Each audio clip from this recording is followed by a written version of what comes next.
नमस्कार, मैं हूं अमित कुमार। एक बार पुनः स्वागत है आपका कीर्तिमान भारत न्यूज में।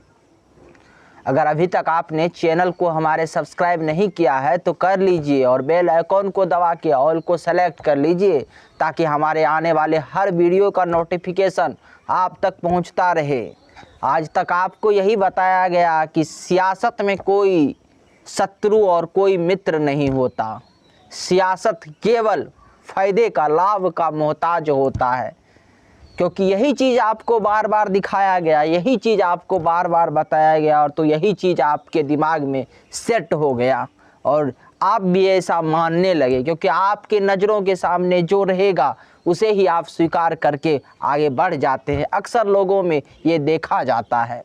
आज ऐसा ही कुछ महाराष्ट्र में हो रहा है। आज महाराष्ट्र के सियासत में एक बार फिर उठापटक जारी है और इस बार जो उद्धव ठाकरे सरकार में मंत्री एकनाथ शिंदे हैं, उन्होंने उद्धव ठाकरे पर आरोप लगाया। शिवसेना, जो उद्धव ठाकरे जिस शिवसेना का नेतृत्व कर रहे हैं, उस शिवसेना पे आरोप लगाया कि उद्धव ठाकरे के शिवसेना नकली है, वो बाला साहब ठाकरे का शिवसेना नहीं है।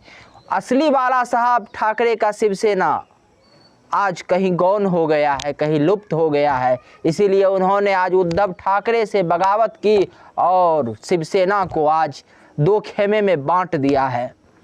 शिवसेना के लगभग 30 से अधिक विधायकों के साथ आज वो महाराष्ट्र से अलग किसी दूसरे राज्य गुजरात में है और कह रहे हैं कि जब तक शिवसेना उद्धव ठाकरे कांग्रेस और एनसीपी से गठबंधन तोड़ के भाजपा से गठबंधन नहीं करती, तब तक वो शिवसेना को अपने समर्थन नहीं देंगे और वो विधायक जो उनके साथ है वो शिवसेना को समर्थन नहीं देगा। तो अब प्रश्न ये उठता है कि कौन असली हिंदू, कौन नकली हिंदू और क्या हिंदुत्व है और क्या बाला साहब ठाकरे का हिंदुत्व है। क्या बाला साहब ठाकरे का सियासी विरासत संभालने वाले उद्धव ठाकरे और शिवसेना, क्या बाला साहब के हिंदुत्व के रास्ते पर नहीं चल रही है? ये सारे प्रश्न उठने शुरू हो गए हैं। तो इसके लिए आपको एक बार पुनः फ्लैशबैक में जाना पड़ेगा, क्योंकि बिना फ्लैशबैक में जाए आप इस चीज़ को समझ ही नहीं सकते हैं कि क्या वास्तविकता है और क्या अवास्तविकता। फ्लैशबैक में जाइए और याद कीजिए बाला साहब को, याद कीजिए, अपने नज़रों के सामने लाइए बाला साहब ठाकरे की उस छवि को, उनके चेहरे को। तो आपको क्या नज़र आता है? आपको एक ही चीज़ नज़र आएगा जब आप बाला साहब के छवि को, बाला साहब के चेहरे को अपने नज़रों के सामने लाएंगे तो एक हिंदुत्व, एक परखर हिंदुत्ववादी नेता जो कहता था डंके की चोट पर कि हाँ मैं हिंदू हूँ, मैं हिंदुत्व को मानता हूँ और मैं मेड हिंदू हूँ, मैं हिंदू हूँ। जिसने जो गर्व के साथ कहता था कि हाँ मुझे गर्व है कि मेरे शिव सैनिकों ने अयोध्या में जो बाबरी मस्जिद कलंक था उसको ढहा। ऐसे हिंदुत्व के प्रखर वक्ता, ऐसे हिंदुत्व के नायक बाला साहब ठाकरे। आपको कई चीज़ें, सिर्फ हिंदुत्व ही बाला साहब ठाकरे में नज़र आएगा, हिंदुत्व के सिवा उनके छवि में कुछ और नज़र नहीं आएगा। इसीलिए तो एक कार्टूनिस्ट, जो बाला साहब ठाकरे एक कार्टूनिस्ट थे अपने शुरुआती दौर में, एक कार्टूनिस्ट को यही हिंदूवादी छवि के कारण पूरे महाराष्ट्र और यूं कहे तो पूरे देश ने अपने सराखों पे बैठाया था। ये वही हिंदुत्व था जो खुल के अपनी बात रखता था, जो खुल के लोगों की नज़रों में डाल के कहता था हाँ मैं हिंदुत्व हूँ, मैं डंके की चोट पे कहता हूँ कि मैं हिंदुत्व को स्वीकार करता हूँ, मैं हिंदू को मानता हूँ और जो हिंदुत्व की बात नहीं करेगा मैं उसके साथ नहीं। जिसने कभी सत्ता के साथ समझौता नहीं किया, जिसने कभी सत्ता में आने के लिए अपने विचारधारा के साथ समझौता नहीं किया, जिसने सत्ता में बने रहने के लिए अपने विचारों को गिरवी नहीं रखा, वो थे बाला साहब। बाला साहब के छवि को देखिए, बाला साहब के बारे में चिंतन कीजिए और आज के शिवसेना के विषय में चिंतन कीजिए तो आपको बहुत फर्क नजर आएगा।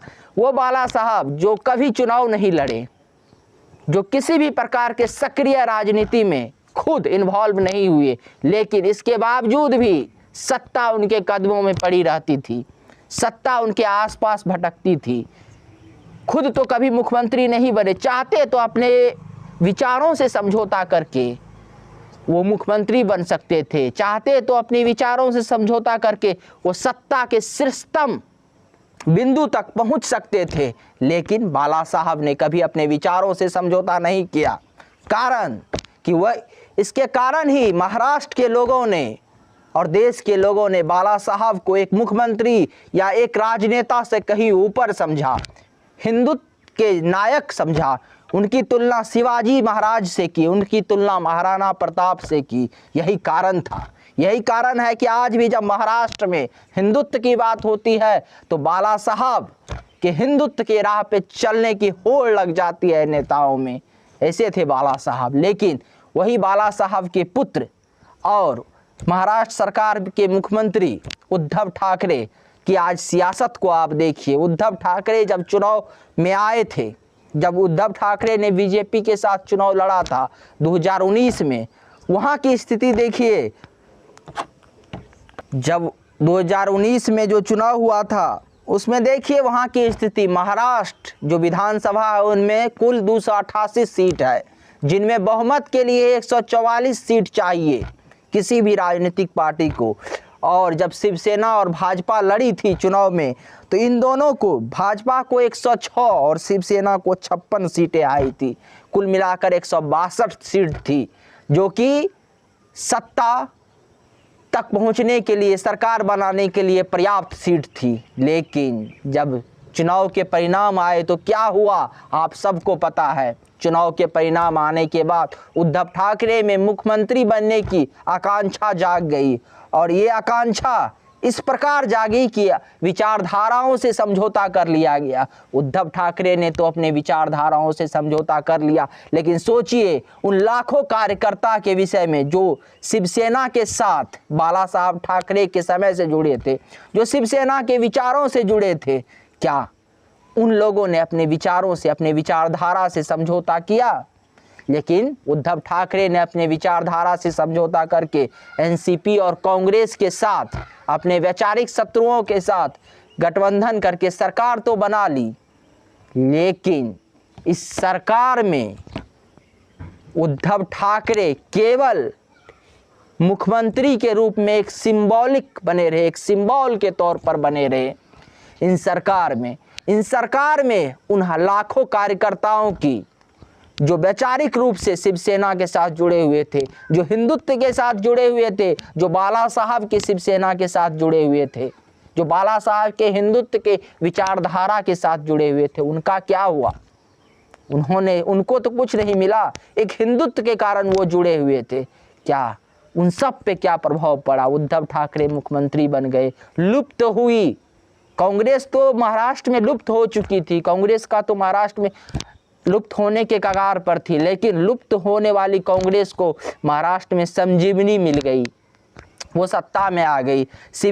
एनसीपी की भी स्थिति कुछ अच्छी नहीं थी, लेकिन गठबंधन करके कहीं ना कहीं इन दोनों की स्थिति तो महाराष्ट्र में अच्छी हो गई। लेकिन शिवसेना, उद्धव ठाकरे मुख्यमंत्री तो बन गए, लेकिन इनके कार्यकर्ताओं का हृदय जो ग्राउंड पे था वो टूटने लगा। उन लोगों का हृदय टूटने लगा जो बाला साहब के हिंदुत्व के विचार के साथ शिवसेना के साथ जुड़े हुए थे। इसी का परिणाम है कि आज एकनाथ शिंदे 30 से अधिक विधायकों के साथ शिवसेना छोड़ चुके हैं। जबकि शिवसेना में वो मंत्री थे, जो महाराष्ट्र सरकार है उसमें मंत्री थे और अच्छे पदों पे वो विराजमान थे। इसके बावजूद भी उनका दिल नहीं माना और वो इस पद को छोड़ दिए और आज शिवसेना के साथ, उद्धव ठाकरे के साथ बगावत कर रहे हैं। 30, अब सोचिए किसी भी पार्टी में 30 से अधिक विधायक किसी भी सरकार को छोड़ के अचानक एक नेता के साथ चले जाना, ये कोई मामूली घटना नहीं होती, ये बहुत बड़ी घटना होती है। इसका मतलब ये कि आपके जो नेता थे, आपके जो विधायक थे, आपके जो कार्यकर्ता थे, वो आपके इस गठबंधन से खुश नहीं थे। आपने जो विचारों के साथ समझौता किया उससे खुश नहीं थे। इसके कारण ही इतने बड़ी संख्या में लोग आपको छोड़ के चले गए। और एकनाथ शिंदे के बारे में सोचिए, एकनाथ शिंदे उस जमाने से शिवसेना से जुड़े हुए हैं जिस जमाने से बाला साहब ठाकरे शिवसेना का नेतृत्व करते थे। बाला साहब ठाकरे के जमाने से एकनाथ शिंदे शिवसेना के कार्यकर्ता रहे हैं। क्या बीती होगी? आप बड़े स्तर पे देखिए, महाराष्ट्र के अगर आप पूरे समीकरण को देखेंगे ना, तो महाराष्ट्र में अगर आप हिंदुत्व माइनस कर दीजिए ना, महाराष्ट्र के वोटरों में अगर आप हिंदुत्व को माइनस कर दीजिए ना, तो कुछ नहीं बचता है। वहाँ पे हिंदुत्व के नाम पर भाजपा को भी वोट मिलती है, भाजपा भी सीटें जीतती है, शिवसेना भी सीटें जीतती है, और कहीं ना कहीं इसमें आप राज ठाकरे को भी इनको इग्नोर नहीं कर सकते। हिंदुत्व और बाला साहब के कारण कहीं ना कहीं कुछ वोट राज ठाकरे के पक्ष में भी जाती है। और इस समीकरण में अगर आप हिंदुत्व को माइनस कर देते हैं तो हालांकि जो मुस्लिम वोटर है यहाँ पे वो तो एक साथ कांग्रेस एनसीपी को जाती है, लेकिन ये जो हिंदुत्व है ना वो महाराष्ट्र के लोगों में नसों में एक तरह से विराजमान है। चाहे आप शुरू से देख लीजिए, शिवाजी महाराज से लेकर बाला साहब ठाकरे, क्योंकि जब देश में जो ये मंडल कमंडल की राजनीति शुरू हुई उससे पहले ही जो महाराष्ट्र है ना वहाँ पे हिंदुत्व की जो राजनीति है ना वो प्रखर हो गई, वो प्रज्वलित हो गई। शिवसेना, चाहे वो इंदिरा गांधी की समय हो, इमरजेंसी का समय हो, उस समय भी वहाँ हिंदुत्व की राजनीति बहुत प्रखर थी। और यही कारण है कि आज जब हिंदुत्व के साथ वहाँ पे समझौता कर लिया उद्धव ठाकरे ने, तो आज उनके अपने ही लोग उनको छोड़ के जा रहे हैं। उद्धव ठाकरे ने संघर्ष नहीं किया सत्ता के लिए केवल, क्योंकि विरासत में मिली थी, बाला साहब ठाकरे के नाम ही काफ़ी था लोगों को, वोटरों को अपने पक्ष में करने का। बाला साहब ठाकरे चाहते तो समझौता नहीं कर सकते, वो इमरजेंसी में इंदिरा गांधी के साथ समझौता कर सकते थे, परंतु बाला साहब ठाकरे ने समझौता नहीं किया। लेकिन परिणाम ये हुआ कि जब आज उद्धव ठाकरे ने समझौता किया तो आज शिवसेना का ग्राफ गिरने लगा। आज उनके ही नेता, जो ऐसे नेता जो सोचिए जो बाला साहब ठाकरे के समय से शिवसेना से जुड़े हैं, वो उनको छोड़ के जा रहे हैं।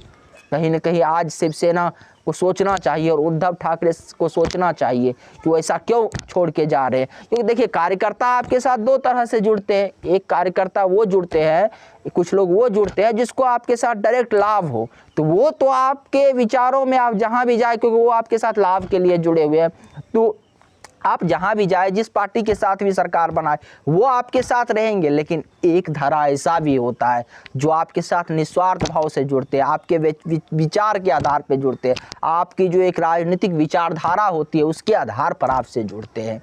और ये कार्यकर्ता जो आपके साथ राजनीतिक विचारधारा के रूप में जुड़ते हैं ना, जिस प्रकार से शिवसेना के साथ बाला साहब ठाकरे के साथ हिंदुत्व के नाम पे जुड़ी, अब ये कार्यकर्ता जब आप अपनी विचारधाराओं के साथ समझौता कर लिए तो इनका दिल दुखा। जो भाई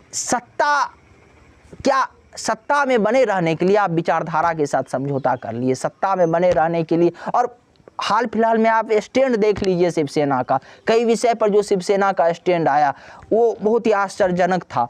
चाहे पालघर में संतों की हत्या हुई उसको देख लीजिए, या हाल फिलहाल में आप नवनीत राणा वाला मामला देख लीजिए। जो हिंदुत्व, कहीं ना कहीं हिंदुत्व, जो प्रखर हिंदुत्व के लिए शिवसेना जानी जाती थी, उस प्रखर हिंदुत्व से कहीं ना कहीं वो एक सेकुलर धर्मनिरपेक्षता की तरफ बढ़ रही थी। वो कहीं ना कहीं देखिए, जब आपका किसी भी व्यक्ति का स्वरूप क्या होता, उसका जो मूल विचार होता है, जैसे आपका जो मूल रहन सहन पहनावा है, यही आपको पहचान दिलाती है। लेकिन हुआ क्या, शिवसेना सत्ता में बने रहने के लिए उद्धव ठाकरे अपने मूल स्वरूप के साथ ही समझौता करने लगे।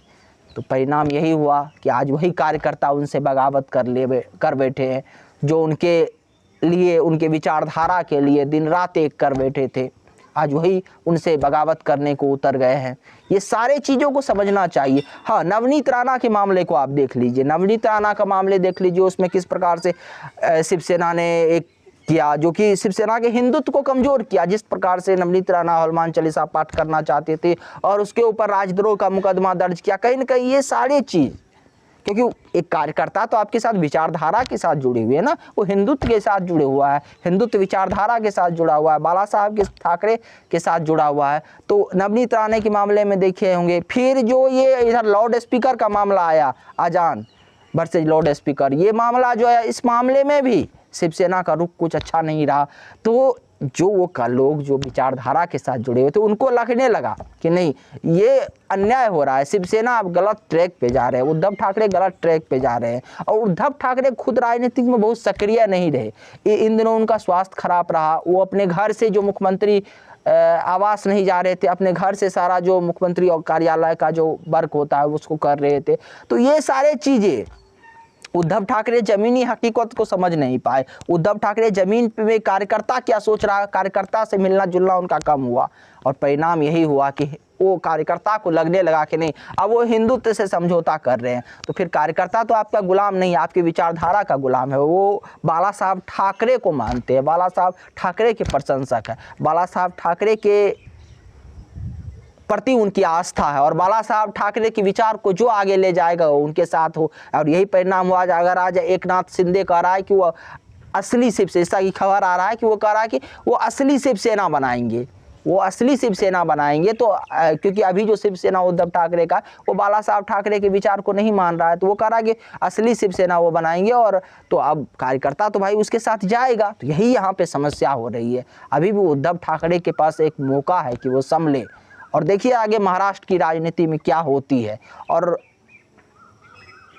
कहने के लिए और चर्चा करने के लिए तो इस विषय पर बहुत कुछ है, लेकिन समय की भी अपनी एक गरिमा है। इसीलिए आपसे आग्रह है कि अगर अभी तक आपने हमारे चैनल को सब्सक्राइब नहीं किया है तो कर लीजिए और बेल आइकन को दबा दीजिए और ऑल को सेलेक्ट कर लीजिए ताकि आने वाले हर वीडियो का नोटिफिकेशन आप तक पहुंचता रहे। धन्यवाद।